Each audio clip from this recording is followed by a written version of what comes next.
A lot of tracking scenarios will involve like a barnyard area with just loads of tracks, and it's tough to figure all that out. What we've got here is a doe that's been feeding along. She gets into a spot. She makes a whole bunch of different foraging tracks going around everywhere. She works her way up the hill a little bit and then finally finds a place and she lays down. Along comes a buck, and now he's sniffing the doe out. He's kind of checking her over. He comes into this spot, and now there's a bunch of confusing tracks and scent for him. So he starts poking around. He can't quite figure out just exactly what's going on here. And he has to circle it all before he finally figures out where things are, and then he continues to track her.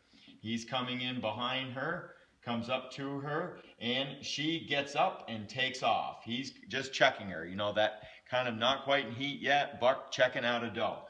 The doe jumps out and makes a quick circle and runs back.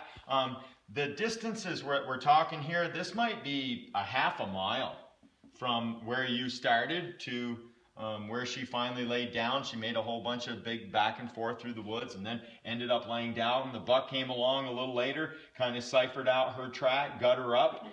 She made, let's say she's not in heat yet, and she jumps out and tries to get away from him. He follows and jumps after her, chases her, gets back into the barnyard here. Now there's quite a bit of scent in that area there. She comes running through and doesn't leave much scent. She manages to get rid of him and hooks back is in the safety of the area that she just came from. It may take him a little while. He may even go back on this, and then just by happenstance get her up again, and off they go. And the doe would be right out, and away they both would go. Now you come along and you're trying to figure out this mess. This is a scenario that might have happened in an hour and a half or 4 hours time period, or it might have happened in 15 minutes. Deer can go a long ways in a short distance of area and really leave a wicked mess of tracks. And as you come along, you've got to cipher it out. Okay, now when it comes time to cipher this out, what I'll do is I'll be tracking, following along the deer, and then I'll come and I'll notice the barnyard. I'll start seeing where there's turns, and I can just stand here and look, and there's tracks going everywhere. As soon as you come to a barnyard, hit the brakes. Notice the wind direction, whichever way the general wind is blowing. I'll stand there for a second and make sure that they're not right there. It's always important whenever you get to a spot and there's lots of tracks going everywhere that you stand there and just check it out pretty good, because the deer may very well be fairly close, and like with our runaround scenario, they're moving in that area and they might just come running by you. So take your time and watch that spot and make sure that there's no deer standing there right then. And I'll stand there for 4 or 5 minutes, make sure it's okay. Now when it comes time to figure out all this barnyard mess, and there's lots of tracks going on top of each other, I'll take note of the wind. And one direction, I like to circle the whole thing. And one direction that I wouldn't want to go in is on the upwind side. I wouldn't want to come to this side of the barnyard. And if the wind is coming up the ridge here, I'll turn and I'll follow every buck track that goes away to the left as I'm climbing the hill. So every buck track that turns away to the left, I'll follow it. Now if the buck made a whole bunch of loops in different places, every loop will still eventually lead me back into the barnyard. And what I'm doing is I'm looking for where the buck would leave this barnyard. So I'll circle to the left and I'll follow every track that leaves. If it turns and comes back, I won't have missed anything. I'll just continue right around. And I'll follow that buck track. And you can see what I've done here.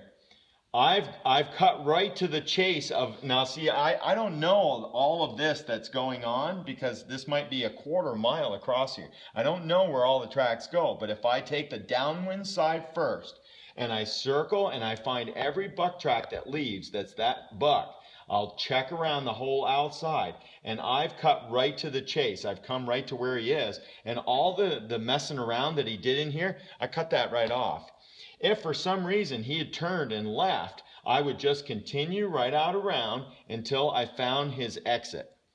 If I'm going out around and I find his exit over here, I now don't have to check any of that out, and more than likely he's not in here. I've ciphered out exactly where he's gone, and I've done it faster. Remember, you want to get to the deer as quick as you can. Daylight's burning. If this isn't too big of an area, say it's only 300 yards across this spot here, I find the exit where the deer left, I'll go all the way around. I can double check if I need to.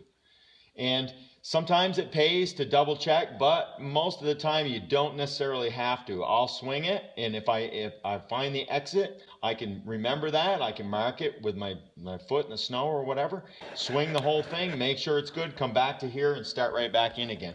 And I won't have to check that center right there. If I go all the way around and it leads me as I'm going around, say the buck just went in one spot and he's inside of here somewhere and he's in the middle of the barnyard. As I finish my swing,